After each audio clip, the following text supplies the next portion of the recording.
Welcome to GAC Time, where we discuss all things General Hospital. So put your feet up, get your teacups, get your snacks, and let's begin. General Hospital Daily Recap for Monday, April 20th, 2026. So let's see what our favorite bunch of characters are up to. Ethan and Christina was playing a trip down memory lane and catch up. So Christina was like, I think, well, no, Ethan was bringing up how Christina had a crush on him when she was younger. And, Christina started going into that whole Kiefer situation, which I thought was weird because I was like, you know what, this is the first time you saw Ethan in a long time. Like the first thing you're talking about is that whole Kiefer situation. But I know they was doing that to bring the audience up to speed. Um, you know, Ethan was like he didn't hold any grudges and stuff like that, and he was really happy to see her. Um, I was kind of let down because Christina, they brought up the whole crush thing about how she had a crush on him, but she was too young. But he was like, I was wishing that you were 5 years older. He said, but now you 5 years older, maybe something, he's like giving her a little hint, maybe they can get something going. But she was like, "Oh, my who I like has changed because we all know Christina likes women."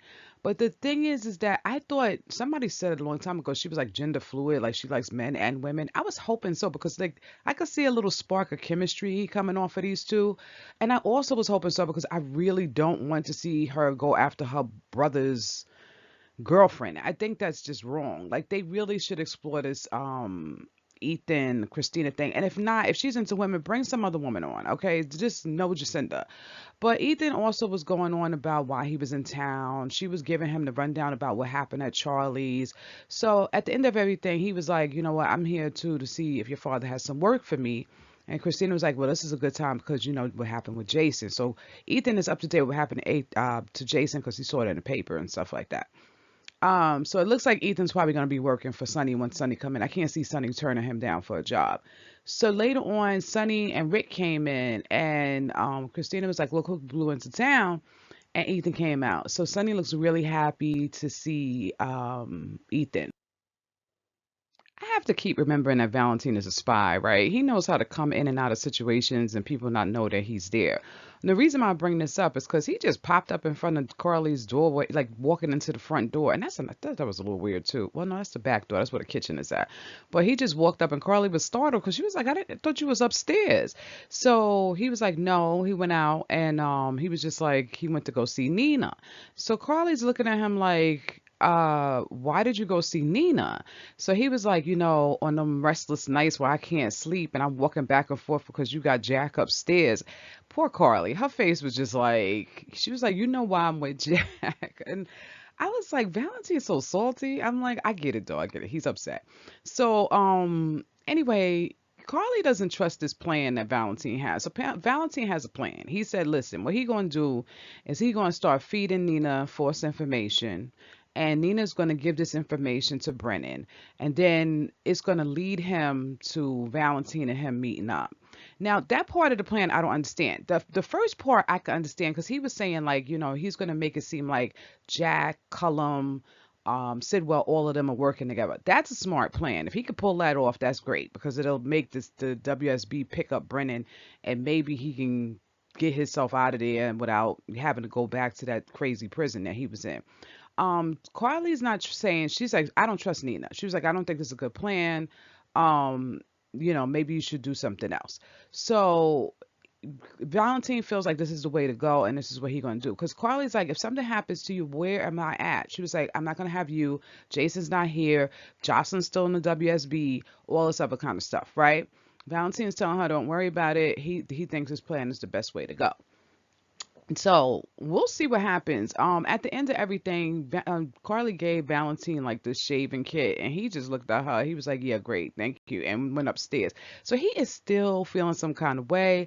I feel for Valentine. I understand he got feelings for Carly, but this is not an ideal situation. I really wish they can have some more sexy time though. But anyway, that's a side note. We'll see what happens with this. I have to admit, I thought the first part of this conversation between Alexis and Sonny was kind of stupid because Alexis was really like questioning Sonny about letting Danny join the mob. Now she knows Sonny wouldn't let Danny join that mob. He wouldn't let any of them kids near that thing. Plus, on top of that, Danny is Jason's son. He wouldn't do that without like. I'm sure if he really was thinking about letting Danny in the mob, he would have to talk to his father and stuff like that. It's just dumb. So Alexis was going in there and asking Sonny about that, and he said, "No, I turned him away." Of course, he turned him away. After that, they did come to the agreement that even though Sonny turned him away and he said no, he can't be involved in this, that Danny is just not going to let this go. He's going to figure out some way he thinks that he can help his father. So they're trying to figure out a way to like get Danny off of this, but so he doesn't get himself into trouble. So the plan that Sonny and Alexis came to an agreement on is having Danny focus on not getting in trouble for Scout, which makes sense because he's really only connection between his grandmother and his sister. He has to take care of his sister, right? So hopefully that'll get him in the headset of not doing something stupid to get himself in trouble and then he can't be around her. So I think that's a good plan. After that, Rick came in, and it's so funny because Alexis don't care for Rick, and she barely care for Sonny. So she was just looking at those two, and she was like, "Why are you having Rick do this stuff for you and things like that?" And she was just like, he's gonna be so wrapped up in this mob stuff that he's gonna get in trouble with Sonny, and then she's gonna have to. She was like, that's gonna affect your daughter, Molly. So Rick is like, no, he's good. He's gonna be fine. He's gonna be protected or whatever. But Alexis was done with both of them, and she just like pushed both of them past both of them, and just walked out the room. So she's just like, she only deals with them in small bursts, right? Because she just can't take them. But we'll see. Hopefully their plan works out for Danny's sake.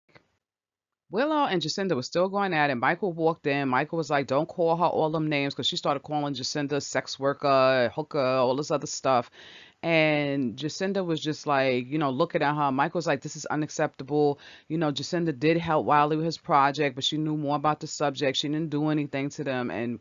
And then Willow went into, we was fighting about Drew being around the kids this whole time, and now you got this woman around, and she's she's no good for my kids. I don't want to see her around, blah, blah, blah. So Michael's like, don't compare Jacinda to Drew, because it's the truth. She ain't the same person. Drew is just too much. After that, uh, Willow left. Willow's like, well, you're going to see. I'm going to handle this. And she leaves. Michael is a little upset because he's like, you know what? I shouldn't have handled it like that. I should just let her rant and kept the peace because he's trying to figure out another way to get at Willow so that he can get his kids, full custody of the kids without having a fight with her. Jacinda looked really shooken up because she was like, you know what, I shouldn't have said anything. I should have just kept my mouth shut. And I'm like, no, you shouldn't have, because that wasn't right that Willow went up there and said all that stuff to Jacinda. That was just straight wrong. She walked to Jacinda's job. To me, that didn't look like a street corner. That looked like somebody's office building. So obviously she's not on the streets anymore. Willow needs to stop and leave this woman alone. That's not right that she was calling her all that stuff. But I will say I'm happy that Jacinda told Michael about Brennan, what Brennan wants from her. And she was like, maybe we can find out then, where Valentine is at, and this way you can get the information. The only thing I think though, he doesn't know the bigger plan that his mother's involved and that she needs Valentine, because I feel like Michael's going to intervene some way, and then Brennan's going to wind up capturing Valentine, and that's not what we need right now. We need Valentine out so he can help Carly get the whole plan that they got going on with Josh and everything like that. So we will see what happens with this. It seems like Michael's there now and they're going to be trying to figure out, get this information. So we'll see what happens. Guys, if you haven't already, hit that subscribe button. It really helps the channel. So, guys, let me know what you think down in the comment section. And Nina's a little off. She's trying to hire Rick, or she hired Rick to be her lawyer because she's thinking about down the line when Willow probably gonna get in trouble for all the nonsense that she's done, right? So but why hire Rick? She know Rick is Sonny's brother. Michael is his nephew. Like, this is kind of crazy. So, so Nina's asking him questions about spousal something, like spousal abuse. Can that, if something happened to you in the past, can that affect what they would do in the verdict in the future? So she's talking about, Willow was in that cult and all this other stuff. Could that have led up to her having a breakdown? So she does something later on that they won't count that, so harsh. Okay, What was she doing today? How many years ago was that? But I do think, you know what, I will say Willow, I think she did snap, right? Because this ain't the Willow we know from before. But if you was gonna use this defense, you should have used that defense when the whole thing happened with Drew. Ain't nobody buying this right now. So Rick was like, look, he said that may work. He said, but if she does anything like now, it's probably not gonna help. So anyway, Willow comes in later and she's breaking because she had that big old fight with Jacinda and Michael. And she was like, you know what? You're Michael's lawyer. She was like, that's okay because you're gonna tell him I'm coming for him. I'm like, what? So Rick leaves. Nina and Willow get into it. And Willow's like, I'm going after that hooker and all this other stuff. She calling Jacinda again, everything but her name. And Nina's like, look, she's not a great worker, but I don't think she would hurt Wiley and Amelia. You know, she doesn't have any ill will towards them. But Willow ain't hearing that. She's like, I'm taking them back to paternity court. I'm taking them back to custody court. And she was just like, I don't want to see anybody go back to custody court for a long time. We need at least a 10-year break from custody court. And so Nina's like, no, that's not a good idea. Do not take them back to custody court. She said, and she's like, well, what's a good reason? Why shouldn't I do this? She said, I got 3 good reasons. She was like, Drew, Sidwell, and somebody knows about what you did to Drew. And she's like, if any of that stuff comes out, she's like, you're in trouble. And then Willow thought about it, and she's like, you know what? You're right. I'm going to get her in another way. And I'm just like, would you go sit down somewhere and stop it? She is ridiculous. Her mother needs to get her some help.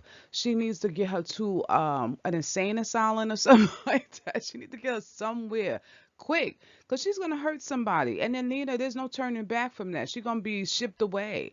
But of course, Nina ain't going to do anything. And we'll see what she's going to do to Jacinda. Molly and Cody went to GH, and Molly was getting a follow up because she had that procedure done for her endometriosis.